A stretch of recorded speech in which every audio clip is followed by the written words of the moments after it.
Hello, Dr. Molly Hart here with Pelvic Balance Physical Therapy.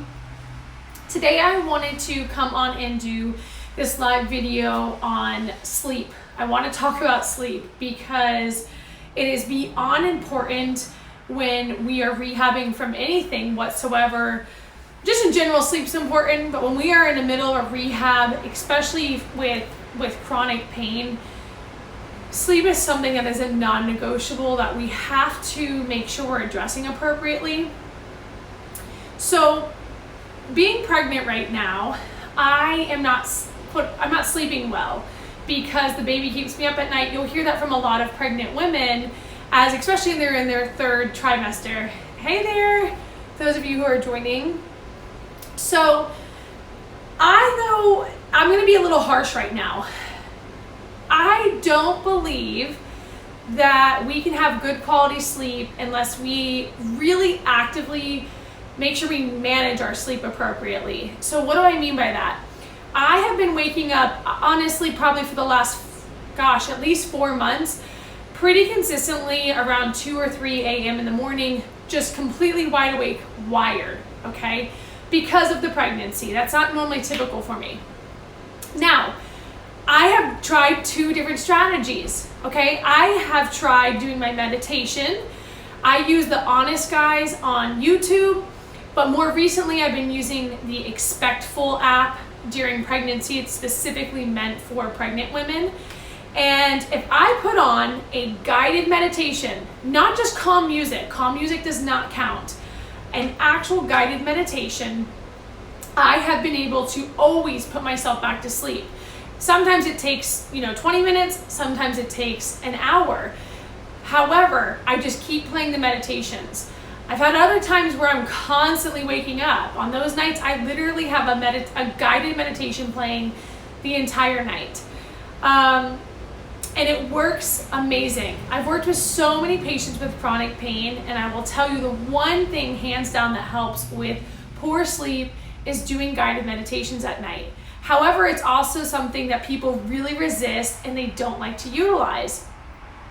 So let's talk about the other scenario. Now, sometimes I have tried, okay, let me just lay here passively and do nothing and see if I'll fall back asleep. Never works.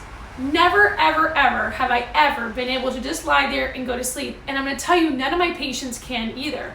They sit there, they get super frustrated, they can't fall asleep, and they just passively sit there and deal with it. I'm going to tell you right now, if you're in that category and you're just passively sitting there hoping you fall asleep, just understand that you have unbelievably unrealistic expectations for trying to fall asleep. Okay, so there's my little rant on just waking, I guess, up in the middle of the night or not being able to fall asleep. Secondarily, on days that I do not work out, I notice I wake up more wired, more energetic. On the days that I actually go do a workout, I sleep like a rock. So it could also be, if you're not sleeping well, it could be that you're not active enough during your day. Now, if you're dealing with chronic pain, like a lot of my patients, you only have so much activity you can even do in a day. So we have to manage that.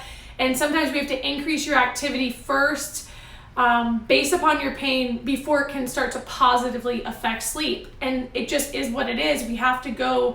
We always take the weakest link. Whatever's the weakest link, we start with first. So if you can't tolerate a lot of movement, unfortunately, we have to start there first before we can allow movement to then properly address sleep. And then now let's talk about sleep hygiene, just in general.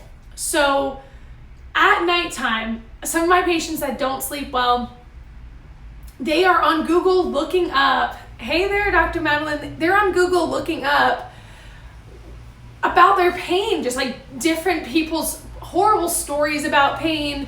The list goes on and on about these scary things that they're looking up on Google right before they go to bed.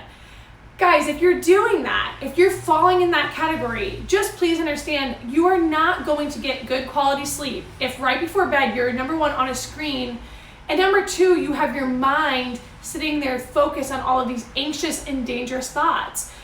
So it's not that your body's messed up.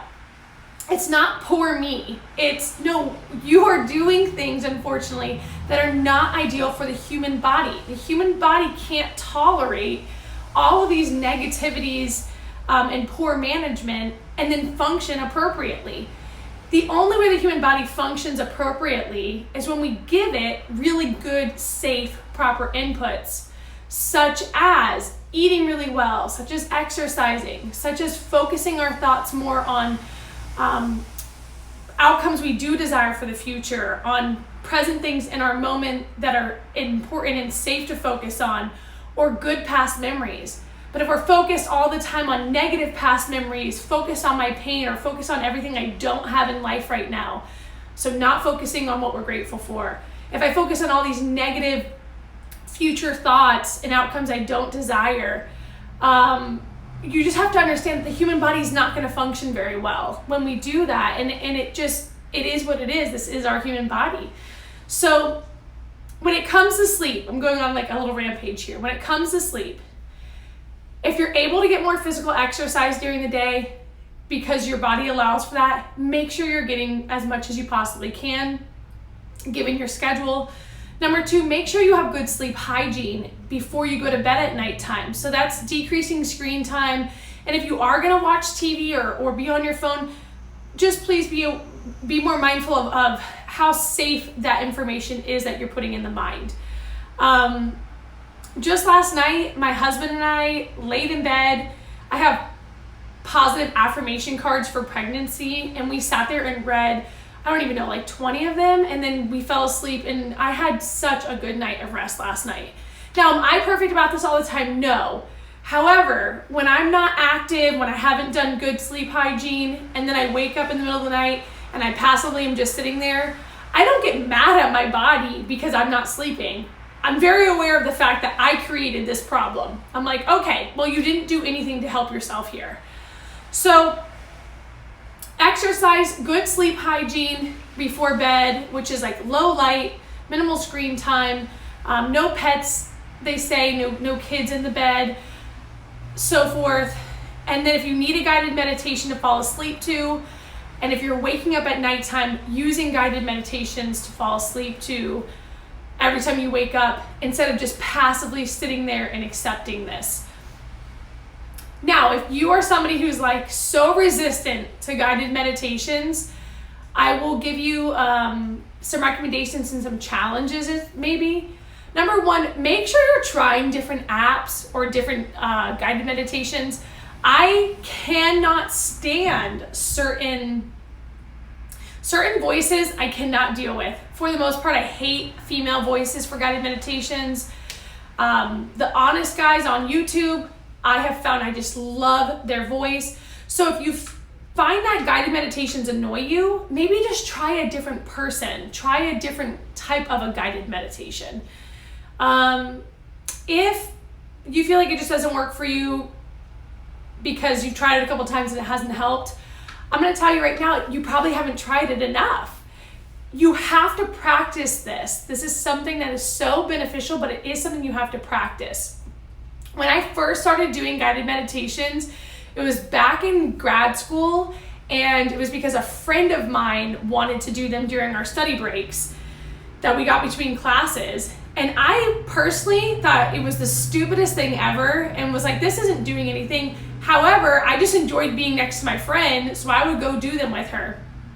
It took me 2 months of doing this before, number 1, I turned off my egotistical, judgmental opinion about meditation, and finally just kind of accepted it and actually listened to the guided meditation. And then I could not believe how rested and how great I felt after just doing a 5-minute meditation between our classes. It was like I just had a huge shot of coffee before I would go into the next class. So maybe you haven't practiced it enough is another thing.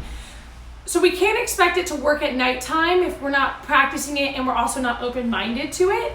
So one thing I have a lot of my patients do who are in that category is I have them during the day doing about 2 to 3 meditations for only like 3 to 5 minutes. So just put on a quick meditation, listen to it during the day, and start to practice this habit because then at nighttime it will work. There is so much research on guided meditation and how effective it is for sleep.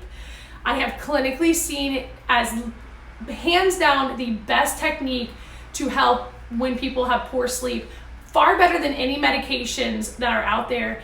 And guess what? There's no side effects. And lastly, I practice it myself. I would not be getting sleep right now if I didn't have this skill. And being pregnant, I can't just take a sleep medication. So having this skill has allowed me to have such a beautiful pregnancy. It's allowed me to keep my mind safe and calm, and it's allowed my energy to be here so I can continue living my life. So the whole point of all of this is I just wanted to come on here and talk about sleep. If you're dealing with poor sleep and you have chronic pain, this is something we have to get under control in order for you to heal. And I just wanted to share one of my favorite recommendations for helping to get it under control is good sleep hygiene and guided meditations, whether it's to fall asleep or to stay asleep. Okay, thank you all for those who listened. Sorry for the long rant. I hope this was helpful. If you have questions, please comment below. I'm also going to leave some links in the description of this to give you guys so that way you have some resources for meditation. Okay, have a good rest of your day, guys.